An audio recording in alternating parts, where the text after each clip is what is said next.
이 시간은 불자된 공덕에 대해서 설명을 좀 할까 합니다.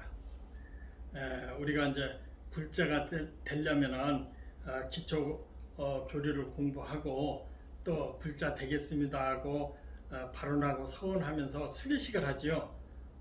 그러니까 남자들 비구들은 출가승 비구승들은 250개, 또 비구니 스님들은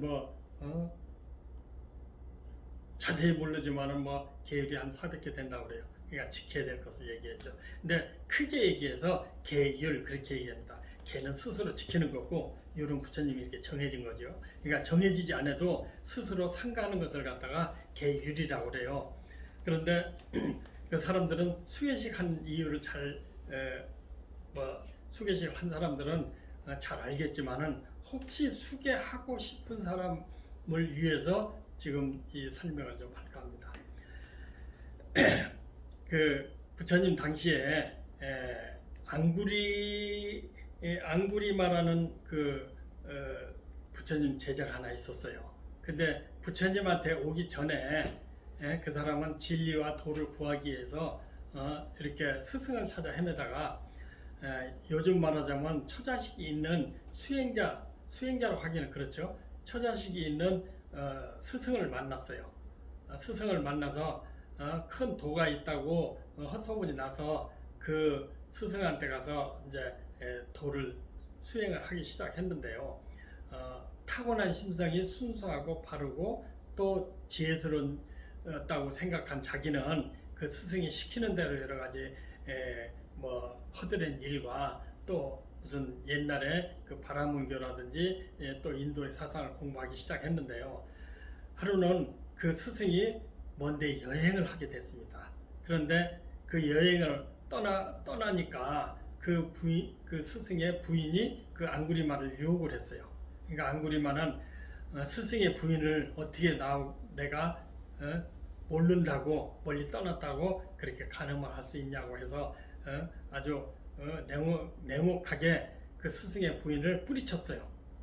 그랬더니 그 스승의 부인은 집요하게 여러 차례 간음할 것을 요구했으나 그 앙구리마에 반대해서 그 뜻을 이루지 못하자 속에 원한이 생겼습니다. 너 두고 보자. 그래서 여행을 마치고 온 스승이 오니까 일러 바쳤어요. 저놈이 나를 이렇게 겁탈을 하려고 하는데 내가 정조를 지켰노라고 큰소리를 치고 그랬어요. 그래서 앙구리마를 아주 나쁜 놈으로 만들었어요. 근데 스승이 생각해 볼 때 젊은 사람이고 힘이 나고 더 좋을 거 같으니까 때려서 대들면은 자기가 얻어맞을 것 같고 그러니까 계교를 썼습니다. 너 사람 99명을 사람 100명을 죽인다면은 나는 큰 도를 얻게 해주겠다. 세상에 너만 가질 수 있는 신통력과 도를 얻을 수 있게 해주겠다. 이렇게 유혹을 했어요. 그러니까 그 앙구리마가 그날부터 정말로 큰 도와 신통력을 얻기 위해서 살인을 저지르기 시작했는데요. 그렇게 해서 매일 사람을 죽이기 시작해서 며칠 만에 99명을 죽였어요. 그래서 죽인 사람의 손가락을 꿰가지고 목걸이를 하고 다녔거든요. 그런데 앙구리마가 사람을 죽인다 소리를 듣고서는 그 인근에 사람이 다 흔적이 없어졌어요. 그러니까 죽일 사람이 없으니까 어머니를 죽이려고 했어요. 그러니까 어머니를 죽이려고 한다는 그런 저기를 부처님이 신통력을 보고 앙구리마한테 찾아가서 나타났습니다. 나타나서 부처님이 위실력과 또 법문과 위력으로 그 앙구리마를 제도를 한 그런 사건이 있습니다. 그래서 앙구리마는 그 자리에서 정말로 큰 스승이었구나, 정말로 위대한 부처님이구나, 그 자리에서 귀의하고 비구가 됐습니다. 비구라는 것은 삭발염의를 하고 또 팔에 연비를 하는 의식인데 부처님 당시에는 부처님 발 한마디에 바로 비구가 됐다고 합니다. 그 비구가 됐는데 이제 비구가 됐으니까 계율을 받았을 거 아니겠어요? 비구계 25개, 250개, 그 중에서도 가장 중요한 살도, 망주 5가지 계율을 받았습니다. 그래서 부처님 계율을 받았는데 부처님 계율 중에서 부처님은 그 당시에 사원이 있어서 거기서 밥을 해먹는 게 아니고 탁발해서 먹고 살았죠. 그래서 바리떼를 들고 탁발을 하러 나갔어요. 그런데 사람들이 볼 때 어제까지 살인을 하던 사람이 부처님 제자가 돼서 바리떼를 들고 탁구를 하니까 아 이제 사람 죽이는 것은 끝났구나 하고 사람들이 놀리고 그런 소문이 쫙 났어요. 그러다 보니까 탁발할 수도 없고 해서 어떤 집을 탁발을 하러 갔는데 마침 그 집에 임산부가 있었어요.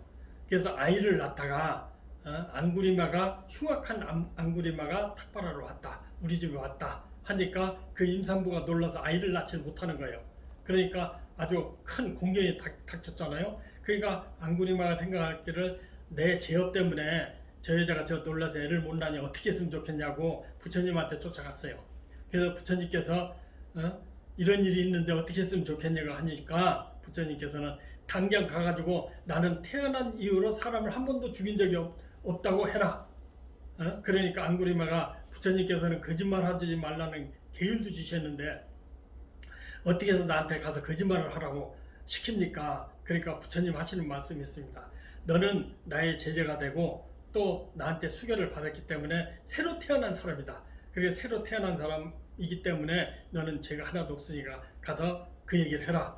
그래서 그 임산부한테 쫓아가서 나는 태어난 이후로 사람을 한 번도 죽인 적이 없습니다. 살생한 적 없습니다. 하니까 정말로 그 임산부가 마음이 편안해져서 아이를 낳은 그런 기록이 있습니다. 그래서 수계를 하면 그만큼 과거에 내 죄업이라든지 내 모든 것은 싹 씻겨나가고 새로 태어난 것과 마찬가지입니다. 그런데 그 이후로 앙구리마는 정말로 사람을 죽이지 않는구나, 부처님 제자가 됐구나, 이렇게 사람들이 인식된 다음에 탁발을 하러 나갔는데 많은 사람들이 돌을 던져서 돌에 맞아 죽은 그런 일화가 있습니다. 그러니까 부처님한테 귀의를 해서 새로 태어난 그런 비구가 됐어도 과거에 사람을 죽인 그 업보는 없어지지 않았기 때문에 돌에 맞아 죽은 겁니다. 그 앙구리마는 돌에 맞아 죽으면서도 자기의 정말로 부처님 제자가 된 것을 만족스럽게 생각하고 돌에 맞아 죽었다고 합니다. 그러니까 불교에서 말하는 과거의 업보는 없어지지 않습니다. 다만 나한테 그림자로 남아있고 DNA로 남아있거든요.